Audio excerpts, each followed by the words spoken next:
tas ir vecākos, tas ir ģimenē, kas vēlas tātad pieņem šo Dieva svētību, kas saņem Kristus dzīvi. Jēzus pavēlēja saviem mācekļiem iet un kristīt visas tautas, darīt cilvēkus par mācekļiem. Tā ir ļoti skaidra viņa pavēle, ar ko noslēdzās Mateja evaņģēlijs, kas ir, tā var teikt, Jēzus testaments. Vairāk kārt, arī Marka evaņģēlijs 16. nodaļā mēs to lasām, Jēzus to viņiem pavēla. Ejiet, dariet cilvēkus par maniem mācekļiem. Ne tikai viņus nokristiet, bet dariet viņus par sekotājiem. Un tāpēc kristietība raugās uz šo pasauli ar lielu mīlestību, zinot, ka Kristus mīl ne tikai katru cilvēku, bet arī par katru ir izlējis savas asinis. Un baznīca saka, ir redzamā baznīca, kur ir baznīcas locekļi, ir neredzamā baznīca un ir arī baznīcas dvēsele. Tātad ir daudzi cilvēki, kas, tā var teikt, ir cerībā ietverti baznīcā, par viņiem ir lūgts, par viņiem ir, tā var teikt, daudzi uzupurējušies, lai viņi agri vai vēlu, kādā noslēpumainā veidā arī ienāktu un kļūtu par baznīcas locekļiem. Jāsaka, baznīca ir tiešām Dieva meistardarbs. Visas lietas ir pakārtotas baznīcai, jo šeit atklājas Dieva godība. Un jāsaka, ka bieži vien mūsu izpratne par baznīcu mainās. Mēs aizbraucam uz Latīņu Ameriku, tad tur 90-95% cilvēku ticīgi. Pateikt, ka tu netici Dievam, zinām mērā esam nostādīti muļķa lomā. Āfrikā, kad es runāju, piemēram, ar cilvēkiem, ar garīdzniekiem, viņi saka, nav iespējams pateikt kādu publisku uzrunu, ja tu neatsaucies uz Dievu, uz Dieva likumiem, uz Dieva kārtību.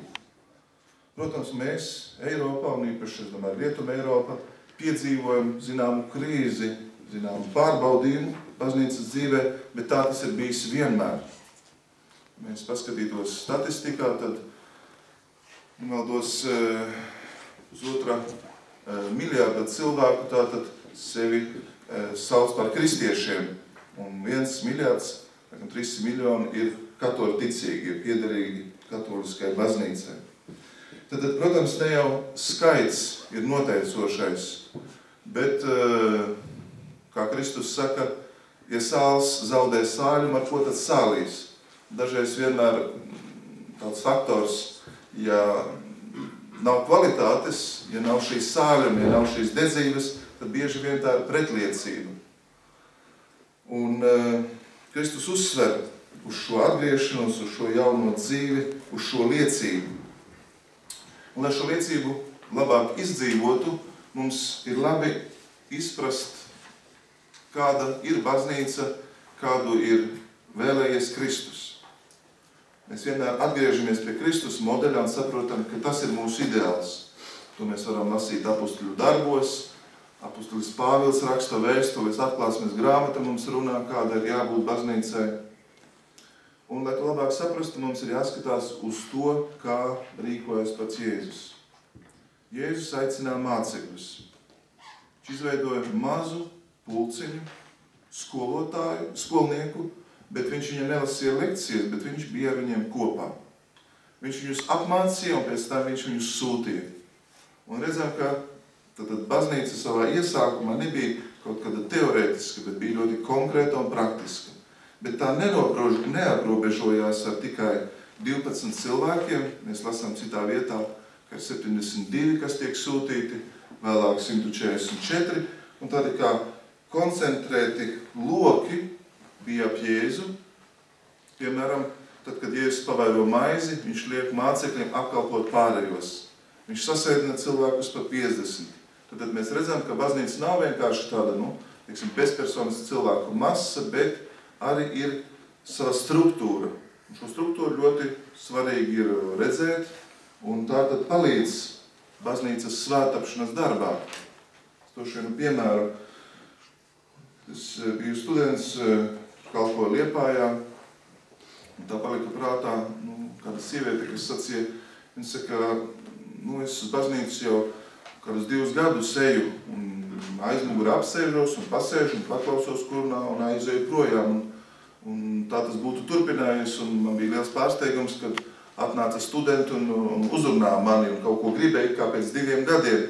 Un viņi bija mazliet tā kā šokēta, vai tad katoļi arī uzvedās tā kā sektanti, kad viņai likās, ka tā ticība jābūt anonīma. Tu nāc un aizēj. Tu paņem, kā tu gribi un kad tu gribi, un tu dzīvo ticības dzīvi. Te bija šodien tieši tā tikšanās ar vienu mākslinieci, un viņa arī saka, nav jau visiem jāredz, ka tu tici savā sirdēs, jau arī ar Kristu esu, bet, lai tas paliek pie manis. Nav jau visiem jāafišē mana pārliecība. Vai tas tā tiešām ir? Bieži vien varbūt mums arī nav pārāk pareiza izpratne par to, kāda ir jābūt baznīcai. Lai to labāk saprastu, es runāšu par 3 baznīcas līmeņiem. Un pirmais, tas lielākais līmenis, kas skar mums visus kā kristiešus, ir katehizmā tāda lieta kā baznīcas baušļi, kur ir teikts, ka būs svinēt kunga dienu, svētdienu un baznīcas svētku dienas. Un kad cilvēks sanāk uz draudzi, kad viņi svin svētkus, kad viņi ir kopā, tad tās mēs saucam par tādām lielām sapulcēšanās reizēm. Interesanti, ka vārds baznīca tieši ar to nozīmē sapulcēšanās, sanākšana kopā. Un tie ir brīži, kad Dieva tauta apliecina savu ticību, ka tādā lielā kopībā visa universālā, piemēram, baznīca svin šos svētkus. Tikko bija lieldienas, priekšā mums ir vasaras svētki, ja? Tad tas skar mums visus. Un šādi brīži ir ļoti, ļoti svarīgi. Mēs, piemēram, redzam, kā vasaras svētkos tieši 3000 cilvēku pievienojās. Bet tāpat laikā mēs saprotam, ka ar to vien nepietiek. Ja pirmajos 3 gadsimtos kristietība ļoti ātri un radikāli aizskara cilvēkus, izmainīja viņa dzīves, tad tāpēc tas notika, ka tas bija saistīts ar personīgu liecību, līdz pat asins izliešanai. Pirmajos 3 gadsimtos, ja tev jautā, vai tu gribi būt kristietis, nozīmē, vai tu esi gatavs būt par mocekli, izliet savas asinis. Un tieši tāpēc arī ceļš uz kristībām bija daudz garāks.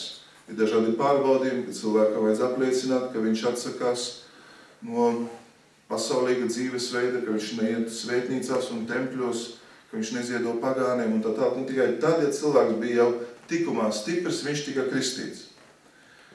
Kad 3. gadsimtā Konstantīns Lielais padarīja kristietību par valsts, reliģiju, ja, redzam zināmu tādu kritumu, jo bija daudz masas, daudz cilvēku, bet vairs nebija šī radikālismu. Un to mēs arī varam teikt par vajāšanām, ko esam piedzīvojuši okupācijas laikā. Tad saprotam, ka nedaudzums, bet šī radikalitāte ir ļoti būtiska un svarīga. Tad pirmais šis līmenis ir tas lielais līmenis, baznīca kā sapulcēšanās vieta, kā sanāksme, kā svinības. Bet Kristus un arī viņam sekojot Pāvils ir vēlējies, lai kristietība tiktu izdzīvota daudz konkrētāk. Un aptuveni 1/4 daļa no svētajiem rakstiem ir par to, kā tiek nodibinātas draudzes, kā tās veidojas, kā Pāvils rūpējas par šīm draudzēm. Un tas liek mums saprast, ka draudze ir vienmēr un paliek kristietības labās vēsts pamat vienība. Jūs zināt, ka cilvēki nesanāk un nekļūst par kristiešiem vienkārši tāpēc, ka viņiem tas interesētu, bet viņi pulcējās ap dievkalpojumu. Viņi pulcējās ap kultu, kurā tad tiek atdots gods Dievam, kurā ir svinības. Un šīs svinības ir tās, kas dod pamatu draudzē. Kad cilvēki var nākt, svinēt Euharistiju, kuras vadītājs ir bīskaps, kas savukārt ir uzticēti priesteriem. Un tad šīs draudzes sanāksmes ir tādas vidusmēra sanāksmes un sapulcēšanās. Un jums ir pieredze šeit no vienas draudzes, tad blakus ir katedrāles draudze, mazliet tālāk ir Dievmātes draudze. Katra dzīvo ar savu tādu īpašo žēlastību. Bet ir vēl daudz mazāks modelis, ko arī jūs esat piedzīvojuši, jūs sēžat ar galdiņiem, tā saucamā mājas draudze, jeb grupiņa, jeb šūniņa, kurā cilvēki daudz personīgāk, konkrētāk izdzīvo savu ticību, dot liecību, iepazīstās. Un visi šie 3 līmeņi ir ļoti svarīgi.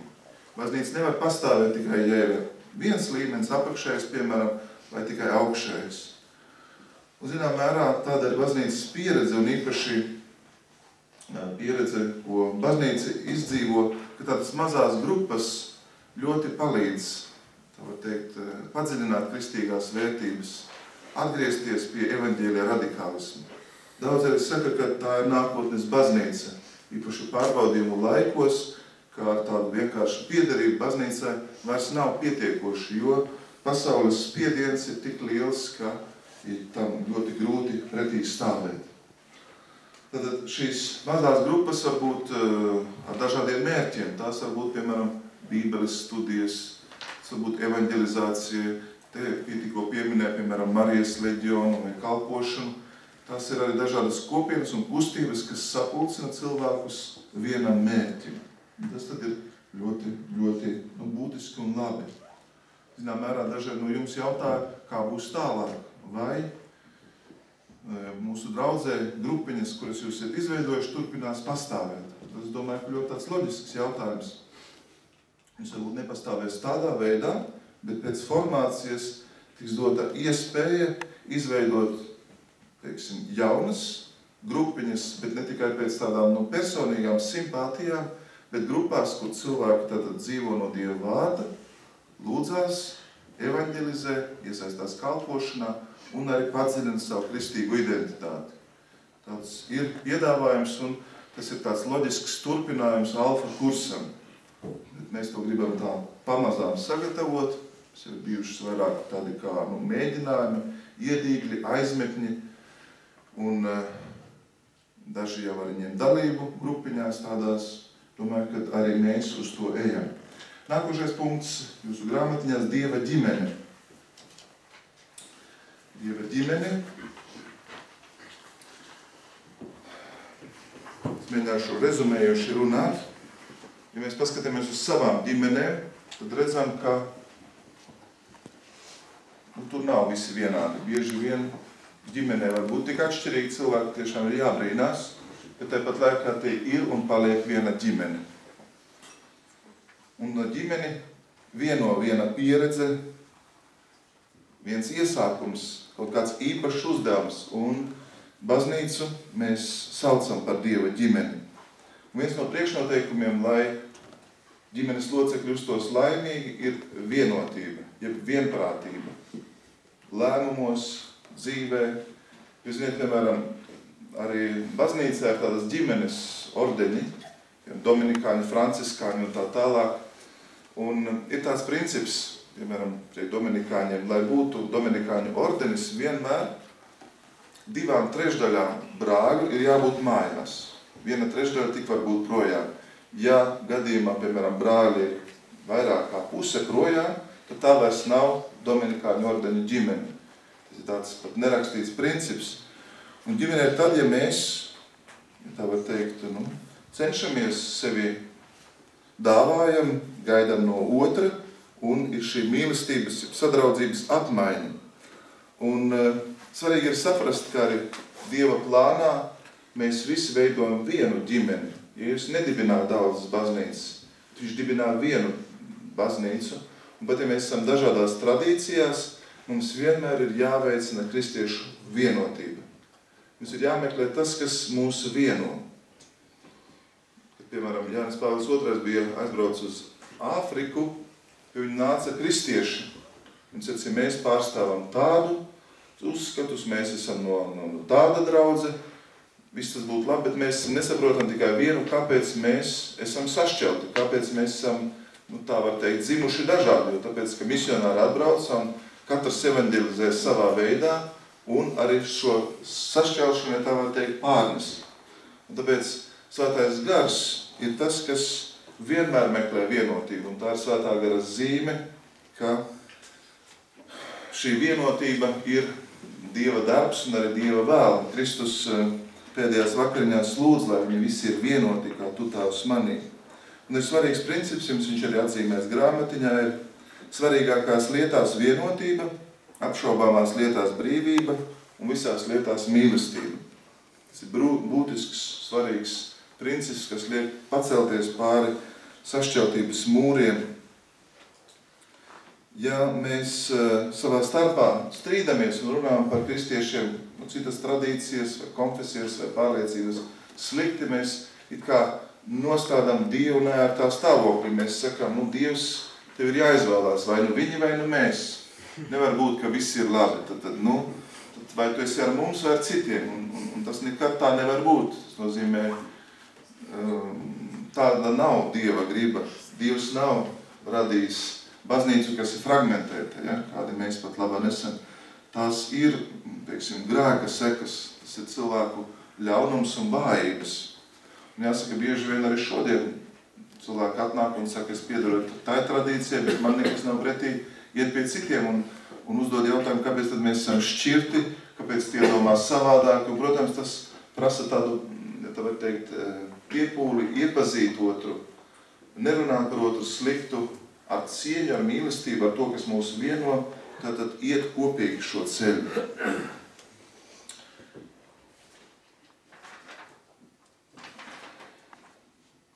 Iesim ātrāk uz priekšu. Kristus miesa. 3. punktiņš. Kristus miesa. Jums ir atgādināts notikums ar apostuli Pāvilu. Tomēr praktiski visi šeit viņu ziniet, kad bija šis cilvēks.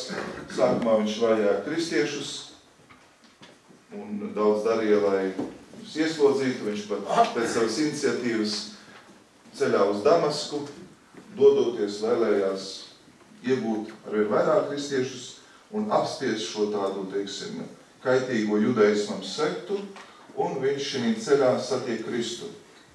Šis notikums ir tik liels un spēcīgs, ka viņš par to runā 3 reizes, gan apustuļu darbos, gan savās vēstulēs. Un visur ir šis jautājums, ko Kristus, kas ir augšā cēlies, viņu jautā. Saul, Saul, kāpēc tu mani vajā? Sauls, vēl viņš kļūst par Pāvilu, nepazina Kristu. Viņš nebija īpaši par viņu interesē.